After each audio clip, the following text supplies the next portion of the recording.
మానస సరోవర్ యాత్ర ప్లాన్ చేస్తున్నారా? నమ్మకంగా సేఫ్ గా మీ కలల మానస సరోవర్ యాత్రని ట్రావెల్ టర్న్స్ తో నిజం చేసుకోండి. మరిన్ని వివరాలకు ఈ నెంబర్కు కాల్ చేయండి.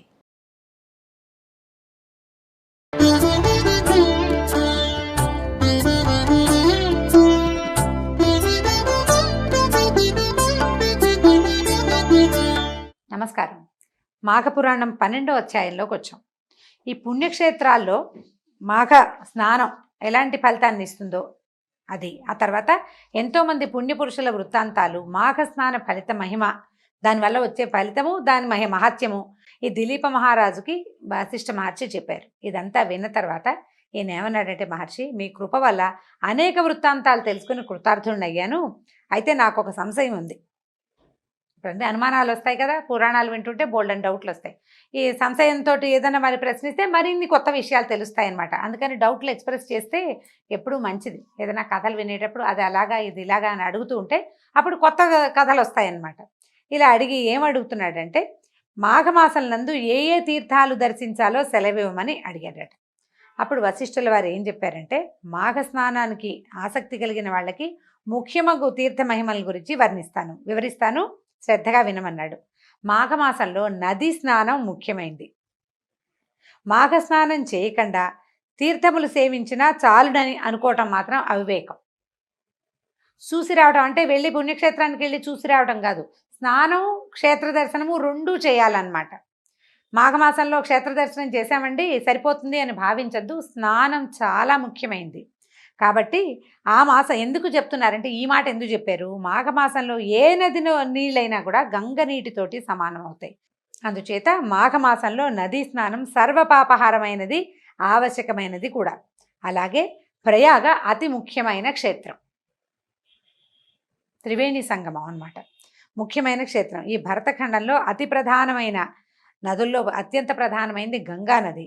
అది సముద్రంలో కలిగి చోట మాఘస్నానం చేసినా కూడా 7 జన్మల్లోని పాపాలు సైతము హరిస్తాయి. అంటే కర్మక్షయం కలుగుతుందన్నమాట. మాఘమాసంలో నదీ స్నానంతో పాటు విష్ణు దేవాలయాలు, మహేశ్వరాలయాలు, శివాలయాలు కూడా మొదలుపెట్టి 360 పుణ్యక్షేత్రాలు దర్శించిన ఎడల గొప్ప ఫలితం కలగటమే కాకుండా మరల జన్మ అనేది కలగదు.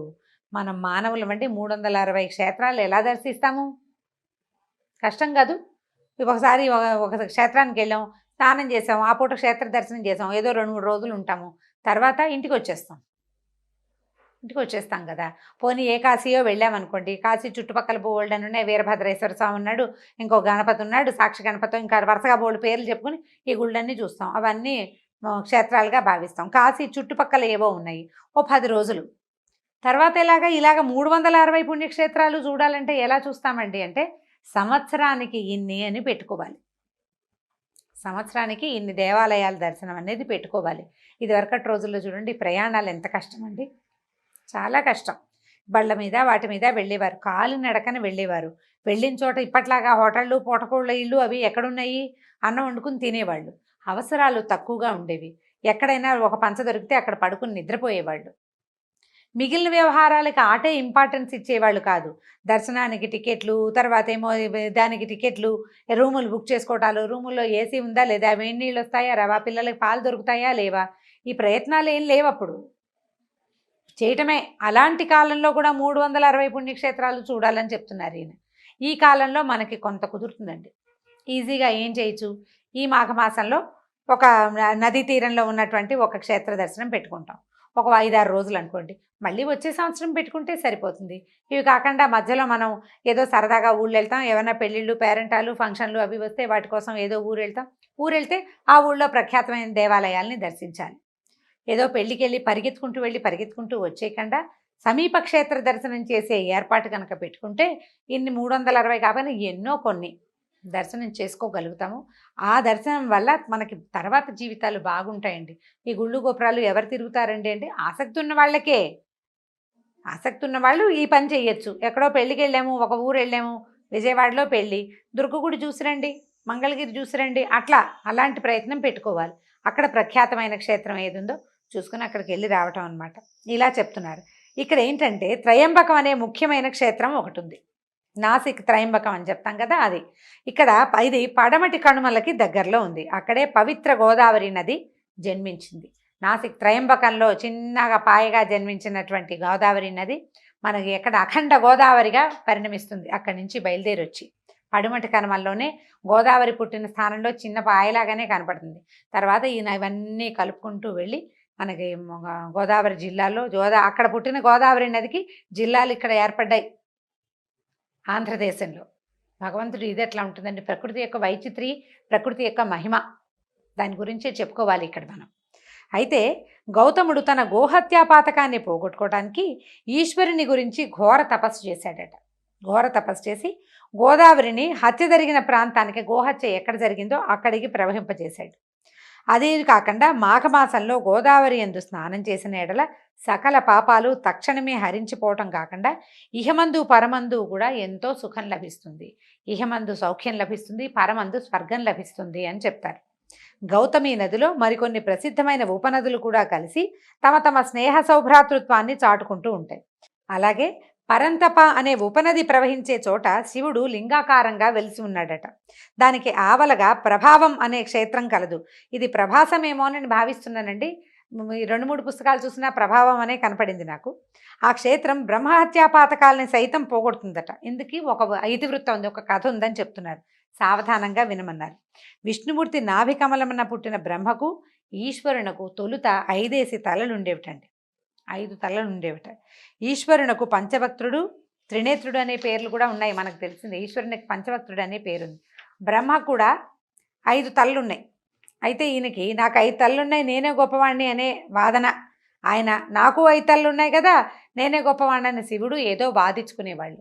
అంటే ఇలాంటి వాదన కాకపోయినా వారిద్దరికీ వాదన జరిగింది. ఇద్దరు ఏమైంది, వాదన పెరిగే కొందికి మొదట మాటలుగా ఉన్నవి పోట్లాటగా పరిణమిస్తాయి. అది చిలికి చిలికి గాలివానయ్యి ప్రచండ పరాక్రమశాలి అయిన పరమేశ్వరుడు ఖడ్గంతో బ్రహ్మ యొక్క 5వ తలని నరికేశాడట.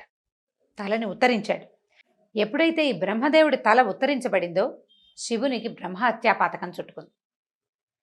అయితే ఈ బ్రహ్మహత్యాపాతకాన్ని పోగొట్టుకోవాలి, దానికి ఏం చేయాలి?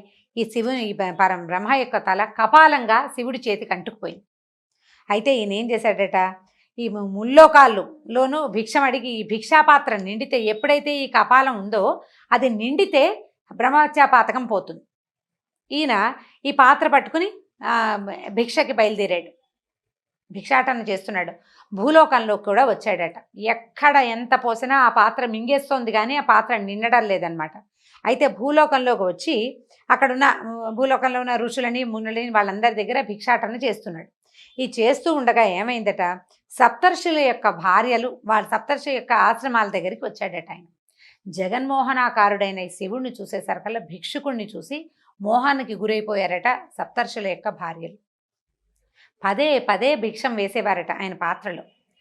ఆయన సౌందర్యం గురించే మాట్లాడుకునేవారు. పరమశివుడు పరమేశ్వరుడు భగవంతుడుగా భావన లేదు, మోహం చెందిపోయారనమాట ఆ స్వరూపానికి. అయితే ఈ జగన్మోహనాకారుడైనటువంటి ఈ భిక్షుకుణ్ణి గురించి తలుచుకుని ఈ సప్తర్షులు ఎవడైతే తమ భార్యల్ని మోహింపజేశాడో వాడి తాలూకు పురుషత్వం నశించుగాక అని శపించారట. ఆయన పరమేశ్వరుడన్న జ్ఞానం లేక పుంస్త్వం పోవాలి, అతను జగన్మోహనాకారుడు పురుషుడు కాబట్టే స్త్రీలైన వీళ్ళు వెంబడబడుతున్నారని భావించి అతని పురుషత్వం పోవాలని శపించేశారు కల్లా ఈశ్వరుని యొక్క పుంసత్వ లింగం జారి పడిపోయిందట. పరమశివుడు ఆ లింగమందు ఐక్యమైపోయాడట.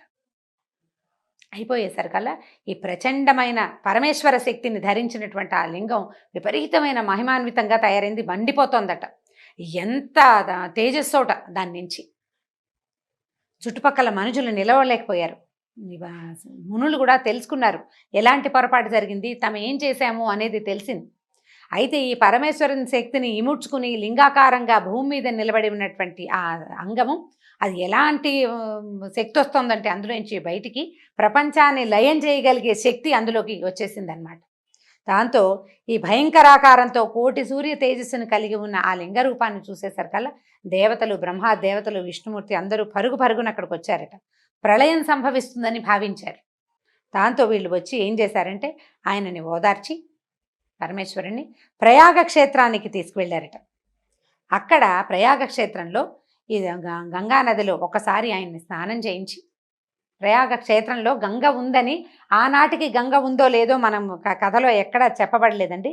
ప్రయాగ క్షేత్రానికి తీసుకొచ్చిన తర్వాత ఆయన బ్రహ్మహత్యా పాతకం నివారించబడింది అనమాట. సప్తర్షుల భార్యలు వేసిన భిక్షతోటే హత్యాపాతకం పోయింది ఆయనకి. కానీ ఈ అనుకోకుండా వచ్చిన ఈ ఉత్పాతం వల్ల లింగరూపిగా మారిపోయాడట పరమశివుడు. ఆ తర్వాత ఈ ప్రయాగ క్షేత్రంలో ఆయన ప్రతిష్ఠ చేసేశారు ఈ లింగరూపిని. అప్పుడు భూలోకానికి వచ్చిన శివుడు లింగాకారంగా మారిపోయినందువల్ల భూలోకంలో ఉన్న మానవులు లింగ పూజనే జరుపుతున్నారట.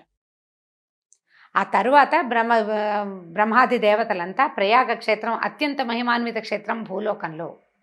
అక్కడ చేసిన చిన్న పూజ కానీ, అక్కడ చేసినటువంటి ధ్యానము, తపస్సు విపరీతమైన అమోఘమైన ఫలాన్ని ఇస్తాయని ఆ ప్రాంతానికి ఆ వరాన్ని ప్రసాదించి వెళ్ళిపోయారట.